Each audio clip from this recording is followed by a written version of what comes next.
Cabinet, under the leadership of Prime Minister Narendra Modi, has approved to confer the status of classical language to Marathi, Pali, Prakrit, Assamese, and Bengali language. Classical languages are regarded as the custodians of India's ancient and profound cultural legacy, preserving the rich history, literature, and traditions of their respective communities.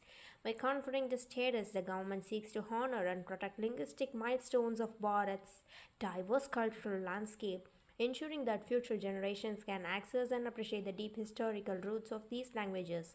This move not only reinforces the importance of linguistic diversity but also acknowledges the vital role these languages play in shaping the nation's cultural history. So, why is the language declared as classical? The designation of language as classical is intended to recognize its historical significance and its role as a guardian of Bharat's rich cultural and intellectual heritage. These languages have been essential in preserving and transmitting India's ancient knowledge systems, philosophies, and values across generations for thousands of years. By recognizing these languages as classical, the government acknowledges their deep rooted antiquity, vast literary traditions, and their invaluable contribution to the cultural fabric of nation. This recognition highlights the significant cultural and linguistic contributions these languages have made to India's heritage.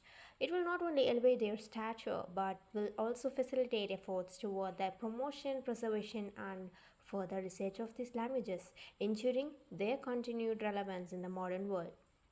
What are the criteria for declaring a language as classical?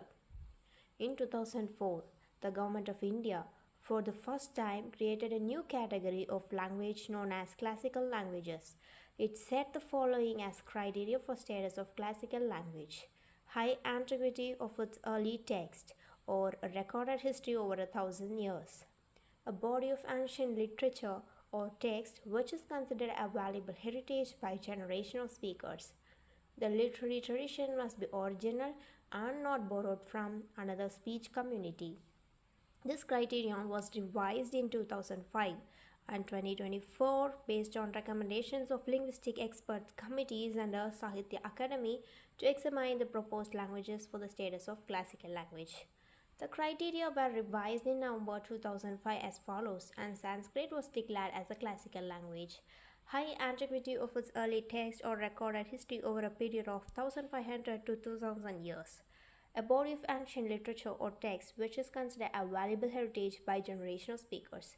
The literary tradition must be original and not borrowed from another speech community. The classical language and literature being distinct from modern, there are also big discontinuity between classical language and its later forms or its offshoots. The criteria were revised in 2004 as follows: high antiquity of its early text or recorded history over a period of 1500 to 2000 years. The same one, a body of ancient literature or text which is considered heritage by generational speakers.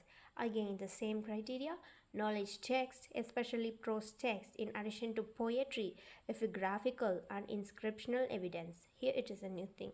The classical language and literature could be distinct from its current form or could be discontinuous with later forms of its offshoots. The 2024 Linguistic Expert Committee also recommended the following languages to be fulfilling revised criteria to be considered as classical language. That is Marathi, Pali, Prakrit, Assamese, Bengali. So, how many languages have been declared classical so far? 6 Indian languages, namely Sanskrit, Tamil, Telugu, Kannada, Malayalam, and Odia, were earlier accorded the status of classical language. The Union Cabinet, chaired by Prime Minister Narendra Modi, has approved to confer the status of classical language to Marathi, Pali, Prakrit, Assamese, and Bengali languages on October 3, 2024, thus bringing the total number of classical languages to 11.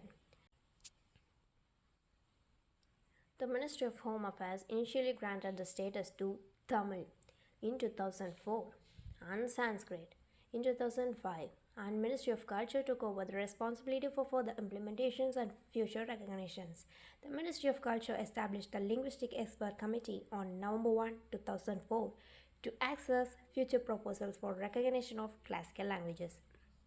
What steps have been taken to promote classical languages?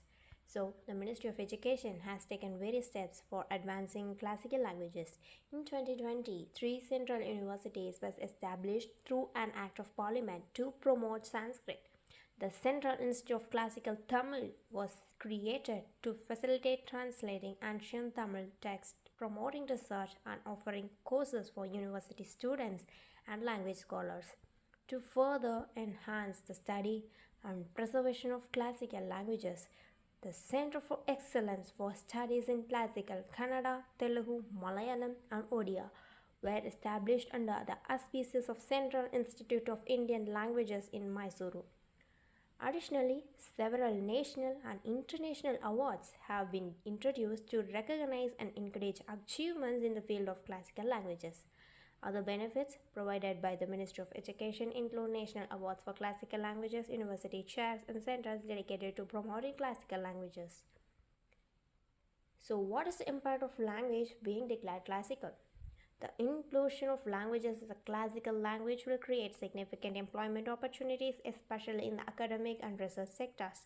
Additionally, the preservation, documentation, and digitization of ancient texts in these languages will generate jobs in areas such as archiving, translation, publishing, and digital media.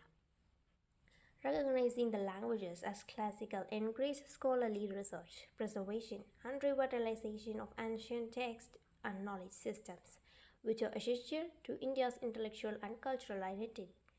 Further, it instills a sense of pride and ownership among the speakers of these languages, promoting national integration and aligning with the broader vision of self reliant and culturally rooted India. Conclusion. In conclusion, the Union Cabinet's decision to confer classical language status to Marathi, Pali, Prakrit, Assamese, and Bengali reflects a deep recognition of invaluable role these languages have played in shaping India's cultural and intellectual heritage. This step not only acknowledges their history and literary significance but also underscores the government's commitment to preserving and promoting India's linguistic diversity. The initiative is expected to foster academic and research opportunities, enhance global collaborations, and contribute to nation's cultural and economic growth. By safeguarding these languages for future generations,